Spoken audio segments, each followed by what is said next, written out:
अस्सलाम वालेकुम and welcome to my channel.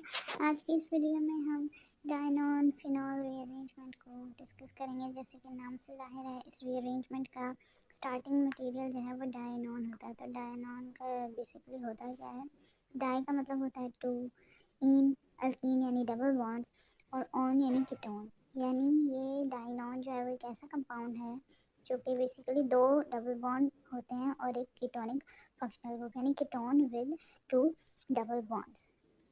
सही है।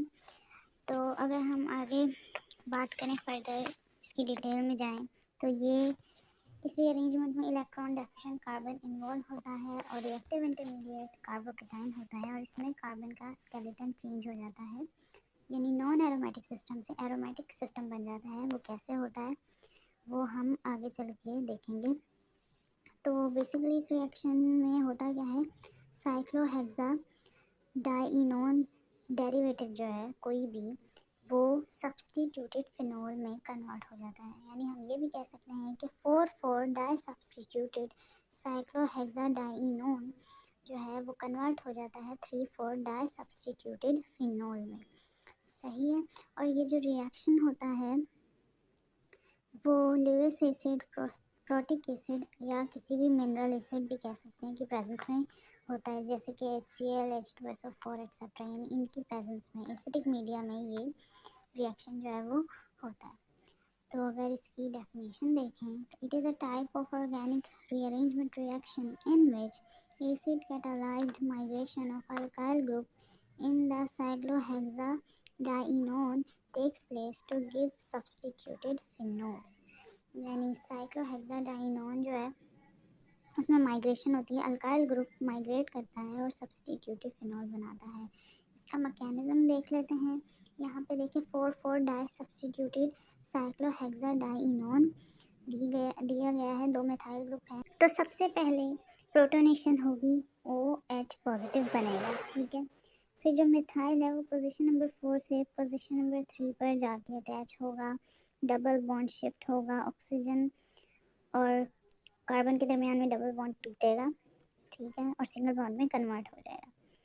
अब जहाँ पर मिथाइल अटैच हुआ था वहाँ पर जो हाइड्रोजन है वो अपना बॉन्ड दोनों कार्बन के दरमियान में शिफ्ट करके डबल बॉन्ड बना देगा, और इस तरह जो है वो H पॉजिटिव सिस्टम से रिमूव हो जाएगा और 3,4 डाई सब्सटीट्यूटेड फिनोल बन जाएगा, ठीक है। और हमने कहा था रिएक्शन के स्टार्ट में कि कार्बन का जो स्केलेटन है वो चेंज हो जाता है।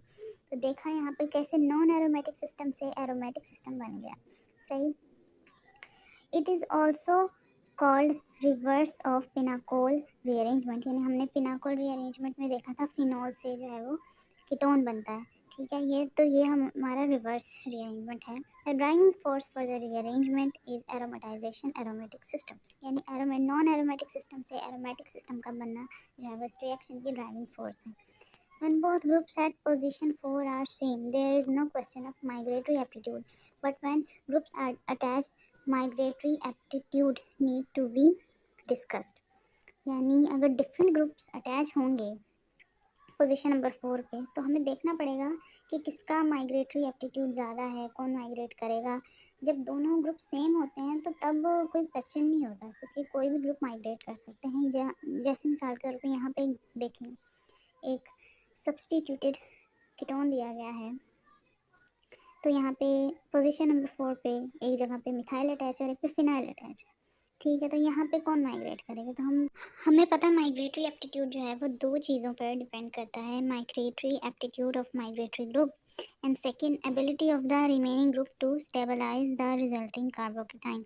अब ये बहुत इंपॉर्टेंट पॉइंट है कि एक ग्रुप के माइग्रेट करने के बाद जो बचा हुआ ग्रुप है वो कैसे स्टेबलाइज करता है रिमेनिंग कार्बोकेटाइन को।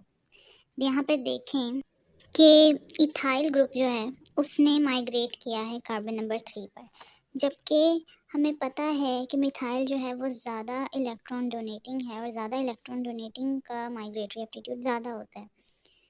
पर यहाँ पर तो इथाइल ने माइग्रेट कर लिया, तो इसकी वजह क्या है, क्योंकि इलेक्ट्रॉन डोनेटिंग मिथाइल जो है वो रिजल्टिंग कार्बोकेटाइन को ज़्यादा अच्छे तरीके से स्टेबलाइज कर सकता है।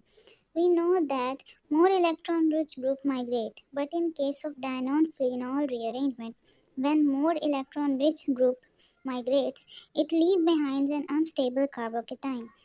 So to stabilize carbocation, more electron-rich group will stay and less electron-rich will migrate. अब हमने देखा कि मिथाइल की जगह इथाइल ने माइग्रेट किया है, क्योंकि अगर मिथाइल माइग्रेट कर जाएगा तो जो रिजल्टिंग कार्बोकेटाइन है वो इतना ज़्यादा स्टेबल नहीं होगा। ठीक है, इसी वजह से इथाइल माइग्रेट करता है और मिथाइल जो है वो स्टे करता है वहाँ पे, ताकि वो रिजल्टिंग कार्बोकेटाइन को ज़्यादा अच्छे तरीके से स्टेबलाइज कर सके। यहाँ पर भी देखें, जो सिंपल अल्काइल है उसने माइग्रेट किया है, अल्काइल के साथ ऑक्सीजन जो है वो स्टे किया है, क्योंकि हमें पता है कि ये ज़्यादा इलेक्ट्रॉन डोनेटिंग है। ठीक है, तो इलेक्ट्रॉन डोनेटिंग होने की वजह से वो रिजल्टिंग कार्बोकेटाइन को ज़्यादा अच्छे तरीके से स्टेबलाइज कर रहा है। यही वजह है कि लेस इलेक्ट्रॉन डोनेटिंग यानी कि मिथाइल माइग्रेट करेगा। और यहाँ पर देखें, जो हमने सबसे पहले एग्जांपल देखी थी वहाँ पे भी आपको अंदाज़ा हो गया होगा कि कौन माइग्रेट करेगा।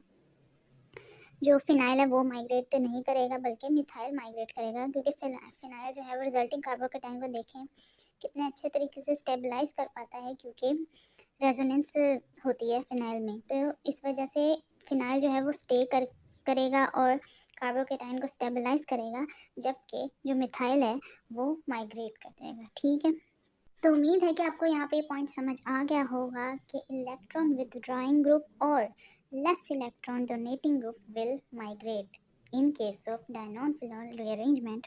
प्लस यहाँ पर मोर स्टेबल कार्बोकेटाइन बनता है लेस स्टेबल कार्बोकेटाइन से, तो यही वजह है कि लेस इलेक्ट्रॉन डोनेटिंग ग्रुप जो है वो माइग्रेट करता है। ठीक है, नेक्स्ट पर एक important point, ring methylene migration, जो कि बाइसाइक्लिक सिस्टम्स में होता है। इसमें अल्काइल ग्रुप माइग्रेट नहीं करता बल्कि रिंग माइग्रेट करता है। तो इसके मैकेनिज्म की बात करें तो देखें, प्रोटोनेशन हुई, OH पॉजिटिव बना, और जो साथ वाला रिंग है उसने अपना बॉन्ड तोड़ा और डबल बॉन्ड बनाया, दूसरे वाले रिंग में बॉन्ड ट्रांसफ़र हुआ और ऑक्सीजन और कार्बन के दरमियान में जो डबल बॉन्ड है वो ख़त्म हुआ और OH बन गया। अब जो डबल बॉन्ड बना था वो कार्बोकेटाइन के साथ जाके बॉन्ड बनाता है, इस तरह 5 मेंबर्ड रिंग बन जाता है। ठीक है, और कार्बोकेटाइन जो है वो दूसरे रिंग पर आके ट्रांसफ़र हो जाता है, बॉन्ड ट्रांसफ़र होता है और 5 मेंबर रिंग जो है वो अपना बॉन्ड तोड़ता है, कार्बोकेटाइन बनाता है।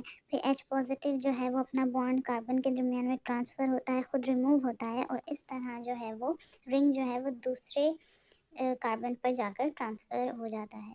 तो इसमें the preference of ring methylene over methyl migration is usually attributed to the greater ease of migration of branched alkyl group over the unbranched alkyl group। यहाँ पर रीज़न भी दी गई है कि मिथाइल की जगह यानी R की जगह जो रिंग माइग्रेशन है, मिथिलीन माइग्रेशन हुई है, इस वजह से हुई है कि जो ज़्यादा ब्रांच्ड कंपाउंड होता है वो प्रेफर होता है माइग्रेशन के लिए ओवर द अनब्रांच्ड।